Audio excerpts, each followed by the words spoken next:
नमस्कार दोस्तों, मैं राजकुमार मौर्य प्रखर इंडिया यूट्यूब मंच पे आपका स्वागत है। 2024 का लोकसभा चुनाव आ गया है।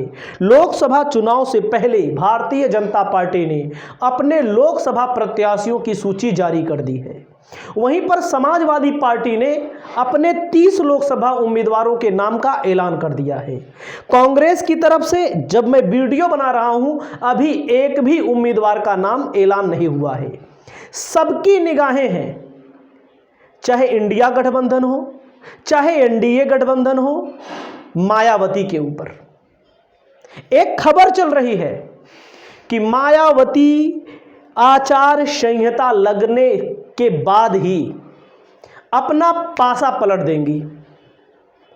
अगर मायावती आचार संहिता लगने के बाद अपना पासा पलट देंगी, यानी कि बड़ा ऐलान कर देंगी सोनिया गांधी मायावती को प्रधानमंत्री पद के लिए, ऐसी चर्चा है। और जहां तक है, ये बात अंदर ही अंदर फाइनल हो चुकी है। अगर आप देखें तो बहुजन समाज पार्टी अपने लोकसभा प्रत्याशियों की लिस्ट जारी नहीं कर रही है। फिर एक तरफ खबर आती है कि अपने कोऑर्डिनेटर को, एक तरफ फिर खबर आती है सपा के जो बागी होंगे, जो भाजपा के बागी होंगे, उनको टिकट दिया जाएगा बहुजन समाज पार्टी की ओर से। लेकिन कहीं ना कहीं बहुजन समाज पार्टी पहले जब चुनाव होता था, चाहे विधानसभा का हो चाहे लोकसभा का हो, एक साल, डेढ़ साल पहले, 6 महीना पहले अपने लोकसभा प्रत्याशियों को पहले प्रभारी बनाती थी, उन्हीं प्रभारियों को प्रत्याशी बना देती थी। लेकिन इस चुनाव में ऐसा कुछ दिख नहीं रहा है। ऐसा कहा जा रहा है, ऐसा चर्चा है कि मायावती उत्तर प्रदेश में कम से कम 25 लोकसभा सीटों पर चुनाव लड़ना चाहती हैं, कम से कम 25।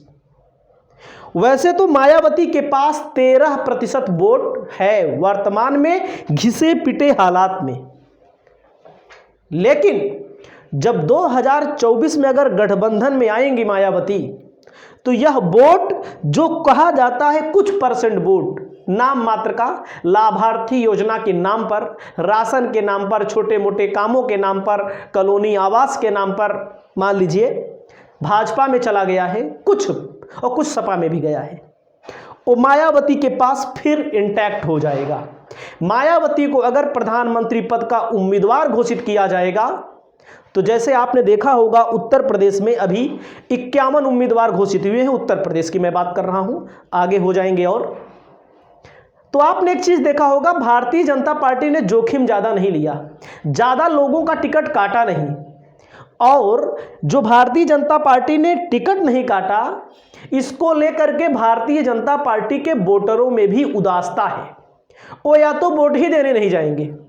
भाई कुछ वोटर तो ऐसे हैं जो भाजपा के पक्के वाले वोटर हैं, वो कमल के निशान पर ही वोट देते हैं। लेकिन जो वर्तमान यहां कुल के सांसद हैं धरातल पे सांसदों का क्या काम है आप खुद जानते होंगे। उनके गोद लिए गए गांव का क्या हाल है आप खुद जानते होंगे। तो मायावती आखिरी चांस पर आएंगी, ऐसा कहा जा रहा है, मैं बार बार बोल रहा हूं। और मायावती जब आखिरी चांस पे आएंगी, पीएम पद की उम्मीदवार होंगी, तो उनका वोटर एक्टिव हो जाएगा और विपक्ष के पास कहने को रहेगा कि हमारे पास एक कुशल प्रशासन के तौर पर बहन कुमारी मायावती का रिकॉर्ड आज तक कोई तोड़ नहीं पाया है।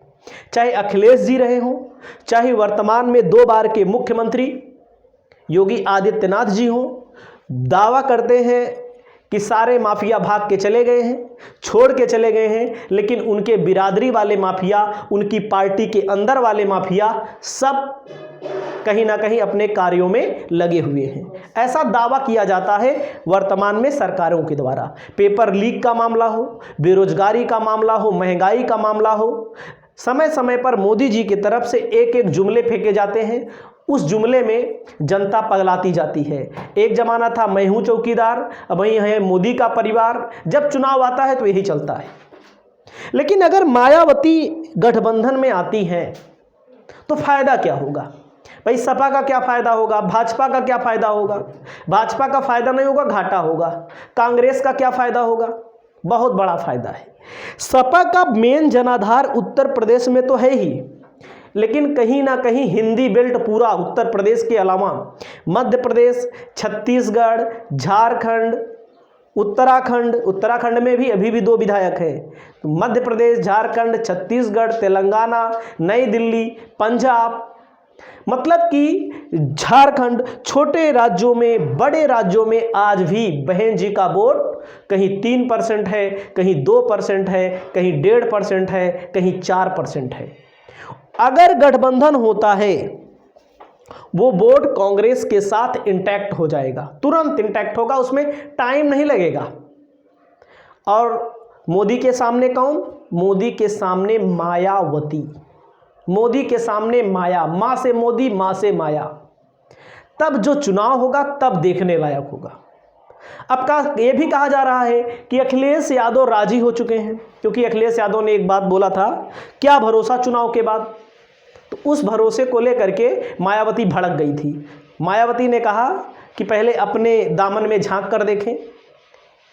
तो वैसे भी कहने लायक मामला भी है, क्योंकि इनके परिवार के कई लोग भाजपा में शामिल हैं, जैसे अपर्णा यादव हैं और मुलायम सिंह यादव के परिवार के और 1-2 लोग संपर्क में शिवपाल भी रहा करते थे। अभी जब विलय किए अपनी पार्टी का, उसके बाद तो ठीक ठाक मामला चल रहा है।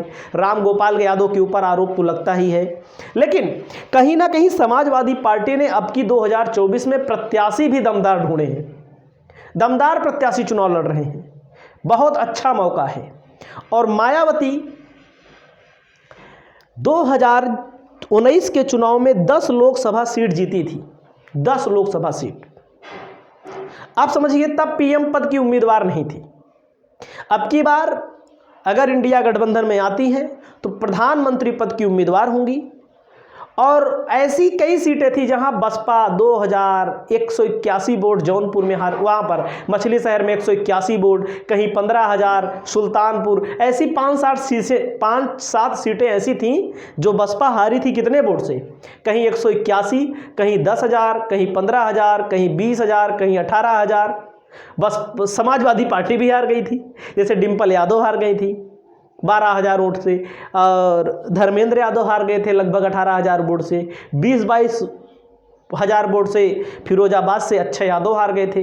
तो कहने का मतलब, अब की बार 2024 में अगर गठबंधन होता है, मायावती और अखिलेश एक साथ आते हैं, तो कहीं ना कहीं कम से कम गठबंधन, मैं बोल रहा हूं 50 सीट आराम से जीत लेगा, कम से कम 50 सीट उत्तर प्रदेश में।